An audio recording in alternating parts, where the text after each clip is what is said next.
Oh, wow. That was really a wonderful introduction to today's talk. So, good morning and welcome to the online Sunday service of One Heart, One Mind Center for Spiritual Living on this very last Sunday in November. And I want to say that however you spent the Thanksgiving holiday, I trust that you enjoyed the day and that you were able to find ways to be grateful, as Colette just reminded us, um, to be grateful for your life and the blessings that you experience as you walk through this human experience that we're all having. And I know I'm grateful for all of you. And I know for you at the onset of this holiday season, deep peace, freedom, love, and joy throughout the holiday season and always. So I want to talk this morning about, November's theme is, I'm sorry, I didn't write it down. I'm forgetting exactly what it is. Something, we are compassionate conduits is basically the essence of it. I don't think that's how it's worded, but this morning's talk title is A Grateful and Cheerful Receiver. And generally, this is the time of year that we talk more about being a giver than a receiver, not so much about being a receiver. But I was reminded, I had to write this down, it's from 2 Corinthians. I was reminded of the biblical passage that talks about being a cheerful giver. And it says, so let every person give according to what he or she has decided in their mind, not grudgingly or of necessity, for God loves a cheerful giver. I changed it to be gender neutral, or at least I tried to.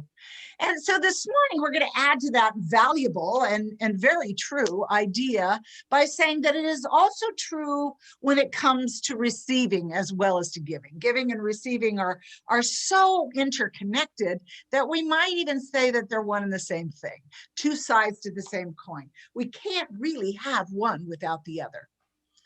And as metaphysicians, we recognize that what we're dealing with is we're dealing with a law of circulation, that we participate to the best of our ability with a law of circulation, which involves both giving and receiving. Ernest Holmes, our founder, wrote very wisely, and I'm going to read that as well. It's better if I read the quotes and don't try and remember them.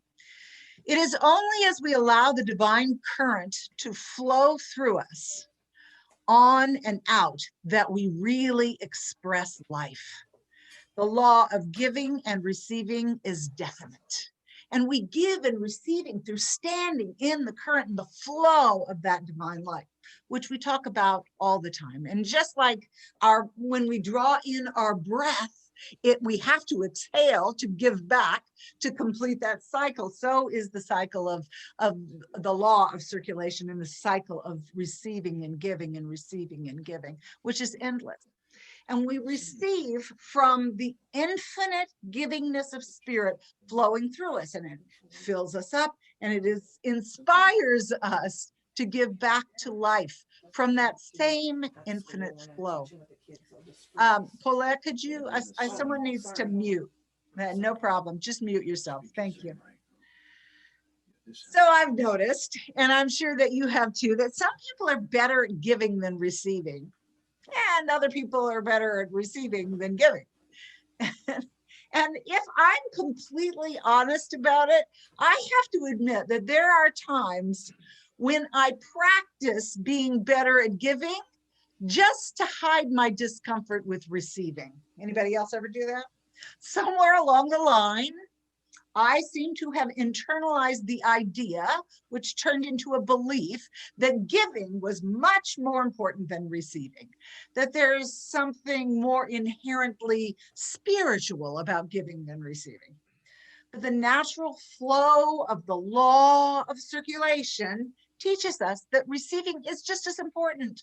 If we don't receive, we only have this empty vessel to give from, and that won't do. It's in being grateful. It's in being a grateful and a cheerful receiver that it allows us to be grateful and cheerful givers. I'm sorry, my dog just kicked open the door. So if I had a bump there, that was why. So in this, live from home Sunday services, those things are going to happen. I'm just going to roll with it. So in the Science of Mind philosophy, we often talk about the infinite givingness of life to its creation, and we are its creation. And when we allow ourselves to be cheerful receivers, so that we can continue to allow life to flow through us, it supports us, it supports ourselves, and it supports others. And it allows us to participate with this natural law. And as we stand in the full flow of what is coming in, we get to practice how it feels to receive and then to give from that fullness, to be grateful and cheerful receivers and givers. And in order to do that, we have to remain open to what life offers, and not to resist what it is, but to receive it as it is. And we've talked about this before, but what we have to do is to lay aside our old stories, our old expectations, our judgments, and our preconceived ideas about what we encounter, and just let life what it is without adding our own stuff to it. To look for the gift rather than to block the flow is really what we're doing. And as I was writing my talk, I thought about this old Taoist story that I think kind of illustrates this idea. Yeah, you may have heard it along the line somewhere. And it goes like this. One day there was, I don't want to get it wrong. One day there was a fisherman, and he was out on the water, and it was dusk, and there was very, very poor visibility. He could hardly see. There was no light, and the fog was starting to rise, and it was very dim. And suddenly he saw off in the distance, coming right towards him, another boat. And he started getting kind of nervous about it as it got closer. And as it got closer, he started to even get frantic. And pretty soon he started yelling for the fisherman steering the other boat to change course.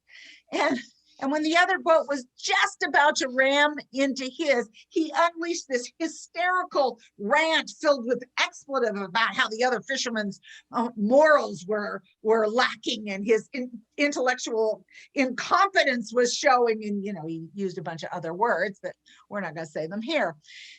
Until finally the boat bumped up against his.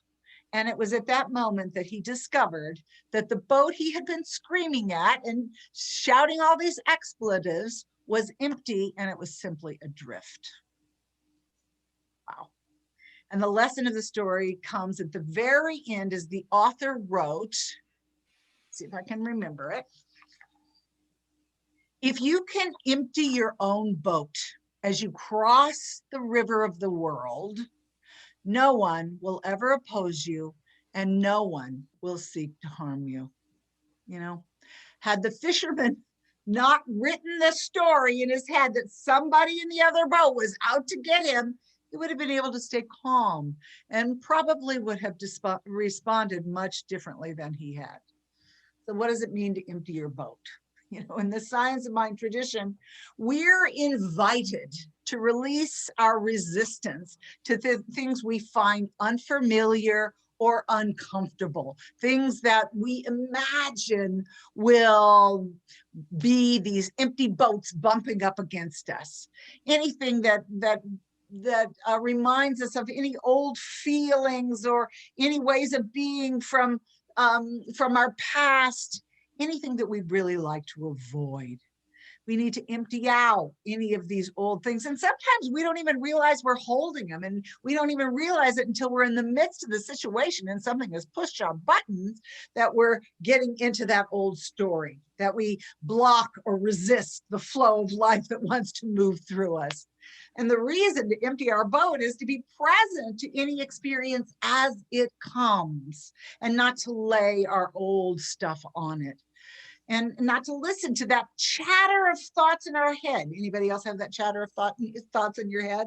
But to be present from that part of us that is observing it all, the seat of God within us. That's how we stand in deeper trust of the flow of life, to be more open and to be a grateful and cheerful receiver so that we can participate with the wonders and the blessings that life brings. And that can't happen if we pinch off the flow of life with our resistance. Oh, I don't want to have that. You know, and I have to ask myself often, how many times have I ranted at the empty boat? And how many times have I whined and complained and grumbled when I don't like what bumps up against me? And how many times have I forgotten how to move with the flow of life, opposing nothing and letting the current move me forward rather than trying to swim upstream? How often have I forgotten the wise counsel of our founder, Ernest Holmes? And I have this beautiful quote that he wrote. I'm actually going to try and share it here with you. Hang on. I really liked this quote. And I really thought it was brings home the point of what we're talking about today. And here's what he wrote. He wrote, "The thing simmers itself down to this. Can we, in the midst of negative conditions, accept a greater good? If we can, we shall be complying with the law of life. We shall be giving life a chance to work through us." Oh, it simmers down to that. And doesn't it simmer down to that, that in every moment, we are at these crossroads. We are asked, okay, how am I going to respond to this? Am I going to resist it and bump up against it? Or am I going to allow life to work through me? You know, like me, and probably some of you and others, there are probably areas in our lives, in my life, where we could be better at giving and receiving. So how did you feel when I was reading the story of the fisherman and you realized that the boat was adrift and there was no one to blame? You know, was there a feeling of relief or ease? Or were you disappointed that there was nothing to push back against and nobody to blame? Or maybe there was a little of both. To feel the flow of life, we have to acknowledge that when we push back against what we don't want, we actually secure its position in our life. And that's the reality of the creation. You know, whatever we give our attention to, we get more of that. If I am trying to hold that back, I am giving a lot of energy and time and effort to that thing that I say I don't want. We simply have to stay present really in the moment and experience life without resistance and let it just flow through us. And as we stay centered in that place within us that is always connected to the presence of peace, you know, always connected to that part of us that is connected to the larger life.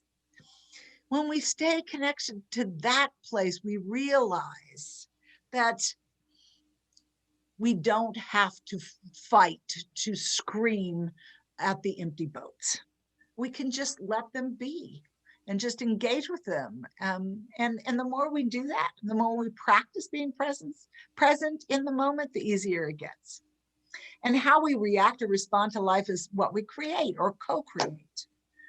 Because we're one with the infinite presence of life, and we're also one with the great law of life. And honestly, I've come to believe that we actually don't really create anything as much as we allow it to move through us. That which already exists within the infinite potential of the divine presence, we draw that forward and allow it to move through us. And as we allow it to move through us, we become those conduits through which the divine can express itself in our humanity, in our human lives. And isn't that why we're here?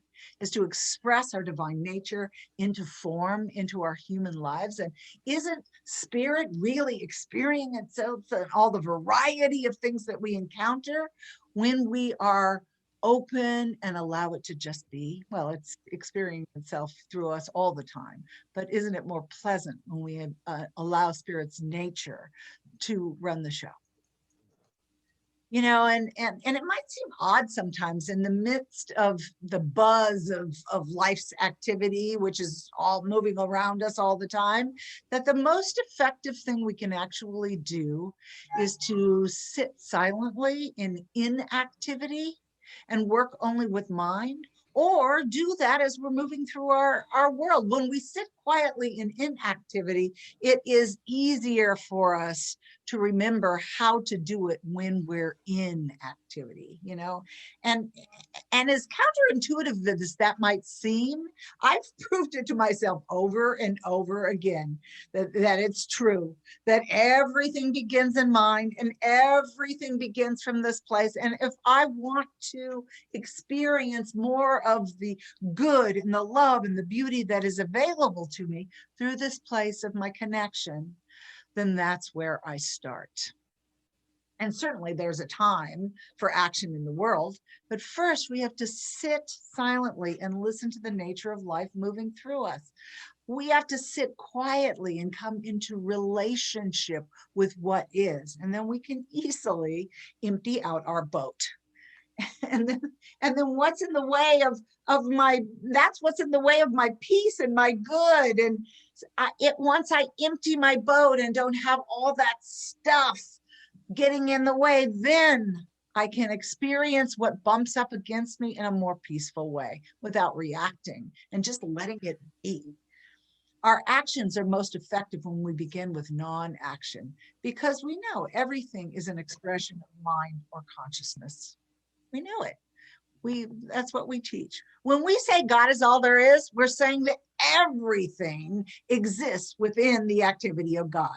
And when I empty my boat, I rid myself of whatever I think I know about any particular situation or experience, and I open myself to the good that's available to me. And so do you.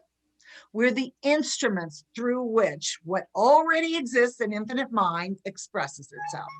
When we stop shouting at empty boats, which I have to admit I do, we expand our own consciousness to allow something that has never moved through us before to move through us. You know, one of the things, I have another quote of Holmes. Holmes said was, and we've probably heard this quote many times, the thing then works for us by working through us and is us always. And it is always moving through us. Life is dynamic. Life never stands still, you know, especially if we use life as a synonym for the divine, and I do, and we do. It's always moving and changing and becoming. We're a part of that constantly expanding life. All around us is the evidence of life's natural process, of the invisible becoming visible. Wherever we look, we see change, we see movement, we see flow. Nature's always moving forward, and we can see it in everything, in the seed, in the bud, in the flower, in the bush, in the tree. And we see it in birth, and we see it in death. And it's all moving through or forward to experience a greater oneness, a greater love, a greater truth. And that is the truth, that this journey of life doesn't always make us feel comfortable inside, but as we engage with what is, in the death of things and the transforming nature of things always changing, it isn't always going to make us feel comfortable inside, but as we engage with that, without listening to the chatter in our head and our previous stories and beliefs, as we encounter what is without screaming at the empty boat, we move into a deeper connection with the flow of life and a greater experience of our good. We stand in that flow. And As metaphysicians, we understand the basic principles of life. We understand that the presence is always with it and with us, and it is always creating through us. You know, I'm reminded of that line. Oh, it's kind of funny. Never abandon spiritual principle, even on special occasions. No, even when something happens, there is never a reason to abandon spiritual principle. It is what supports us when we connect with that to move through anything. And I take this to mean that as I travel through my everyday human life, my job is to stay grounded in spiritual principle to the best of my ability, and to continue to hone my ability to stay grounded and connected through my dedicated spiritual practice, so that I'm prepared when those unexpected boats, empty boats, come bumping up against me, which they do. So I'd like to suggest something that might seem a little out there, but it's really what I believe. I would like to suggest that every single moment and every single experience that we encounter in life is absolutely perfect. I mean, think about it. It is the culmination of spiritual principle and spiritual law working together to bring us exactly what we need to support us in that moment to move toward a greater experience of who we are, the God within, and the good that is available to us through our oneness. Everything conspires to bring us exactly what we need to look at so that we may move forward in our fullness. It may not look exactly like we want it to look, or we may not experience exactly what we want to experience, might not be what we prefer right now, but it is exactly what we need to draw us into a greater expression of life. And I really believe that every moment is perfect. I believe that it is the nature of life to give and receive love, that's ultimately the purpose of our being here, is to experience, to give, to bring, to be receivers and givers of the nature of God, which is love, to love ourselves, to love others, to love all life. And the love that we experience is already within us. It's already there. We don't have to create the love. We just have to make it welcome and use it to stand in the flow of life, of the love that we want to give and receive. You know, and sometimes that seems like a really tall order, to embrace everything that comes our way as if it is already perfect. So try it on like this. Every time a situation comes up that you don't feel comfortable with and you'd rather not experience, imagine that you're at a crossroads, that you have the ability in that moment to choose, to move into the energy of the situation and make it more miserable or uncomfortable and make it more real, or to pull back, to move back into that seat of the divine that is always within you, that part that witnesses everything, all the boats bumping up against us, the God self. And remember that you are not your thoughts about the situation, that you do not have to listen to the chatter or engage with the chatter, that you are more, that you are the observer. And you can let the situation be without judgment, and just to allow it to move through you. And you know, if you try and avoid that stuff and bat it off, it's going to come up again because you haven't moved through it. You haven't let it go. You've stuck the energy. So observing every situation from spirit within is the way to stand in the flow of life. So imagine that everything that comes your way, you are at a crossroads. And notice from that observer self how you engage with it. Do you resist it, or do you just let it be what it is and move through you? You know, if we resist things that come our way in life and try not to experience them, we also miss the gifts. We also miss the opportunities that they bring.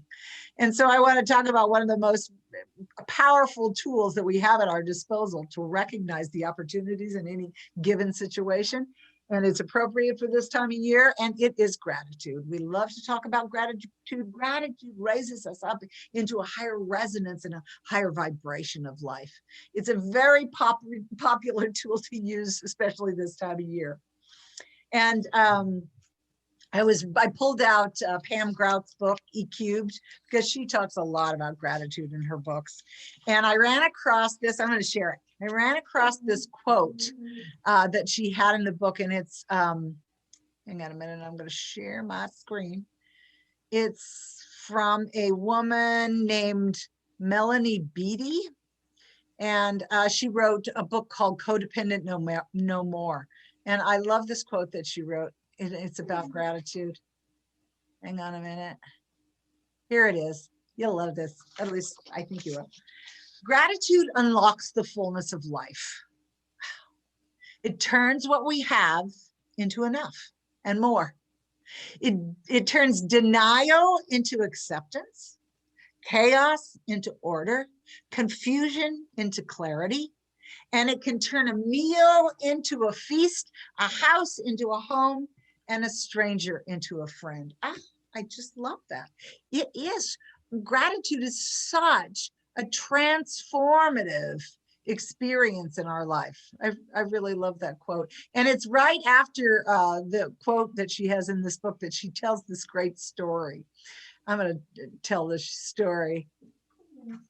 There were a couple of stories, and one was about the Boston Marathon. And while it was poignant, it wasn't as upbeat as this one. So I thought we would leave on a higher note. So in her book, she tells this story. Oh, she writes this first. First, she wrote this. She said, it's pretty easy to feel gratitude when the sails of life are blowing your way. But what about the times when things appear not to be working out? My tact, she says, is to say, hallelujah anyway. And then she goes on to tell this story about a time when she had planned an outing with another girlfriend. They had set aside this day. They were going to go do something fun, just the two of them. And on the day of the outing, her friend, whose name was Gail, called to cancel because her daughter had woken up with a fever. And Pam's response was, as you can probably guess, that's fabulous. And Gail paused and she said, no, I don't think you heard me. I'm not going to be able to go today. And again, Pam shouts, that's fabulous. Pam told Gail that she'd been needing some free time to go through some paperwork, and this minor setback provided her the perfect opportunity. So, and it turns out, as Pam found out later, that Gail went on to have this delightful day with her daughter who wasn't feeling well. And they spent most of the day cruising the internet looking for a new home to buy because they were in the market for a new home. And Gail, her friend, just happened to come upon a house that she'd been lusting after this house for like 3 years, but it was way out of her price range. It was her dream house. But on that day, she noticed that the house had gone into foreclosure and it was selling for a quarter of the initial listing price. And so now Gail and her daughter are living in her dream home. And Gail went on to write about it. She said, so no matter what your judgments about your life may be, say hallelujah. And be over the moon grateful that everything is working out, even when it doesn't feel that way. And often it doesn't feel that way. I don't know about you, but how many times have you said, wow, I didn't like that at the time, but it actually really turned out well? It almost always does. You know, and in her book, Pam writes a lot about ways in which you can experience gratitude, practice them in your daily life. And a couple of them kind of stood out to me, and I want to just share them. I kind of have done a version of this first one. She said that you should become a love bomber and take sticky note pads and write love notes to the world on them and then stick them all around and in grocery stores and in books and on dollar bills and anywhere that someone might find them. Just write little notes like life loves you, or you are a fabulous person, or whatever. I did this one time, kind of. I took $5 bills. I actually went to the bank and got $100 in $5 bills. And I stuck little notes on the back. I might have mentioned this before. It was fun. I haven't done it in a long time. And I went out and I put them on grocery shelves, and most of them I put underneath the windshield wiper on car windshields. And then a couple of times I even waited until somebody came out and took the $5 bill because I wanted to see their response. And it was really fun. And I just felt like I was giving, and I was so grateful. It was really an uplifting feeling. And the other one that Pam recommended that I really like, we've talked about this before, but sometimes it's difficult to do, but a great way to give what you would like to have returned is to send love and appreciation to the most annoying people you know. So, and Pam wrote in her book that she once heard that Wayne Dyer had a photo when he was alive, obviously.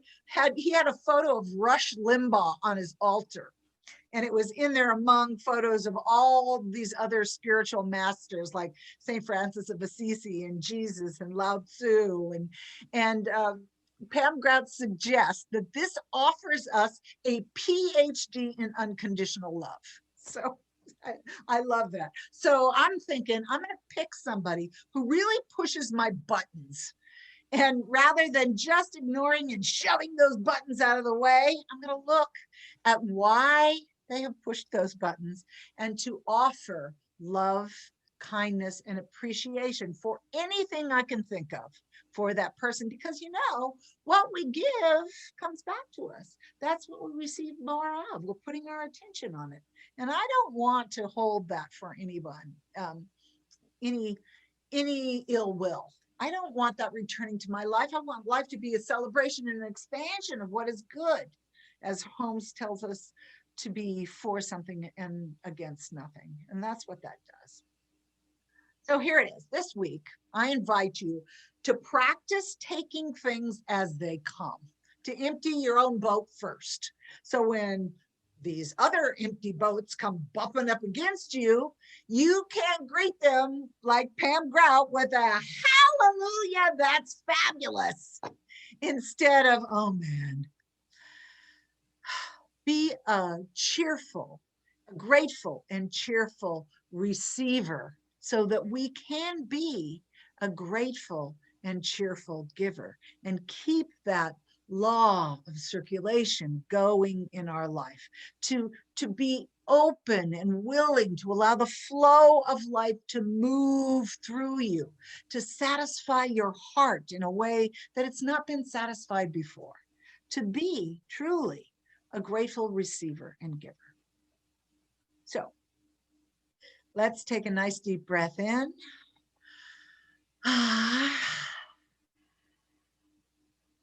And let's pray. So I know that all there is God, that it is the essence of life, that it is, hang on a minute. I'm going to stop the live stream.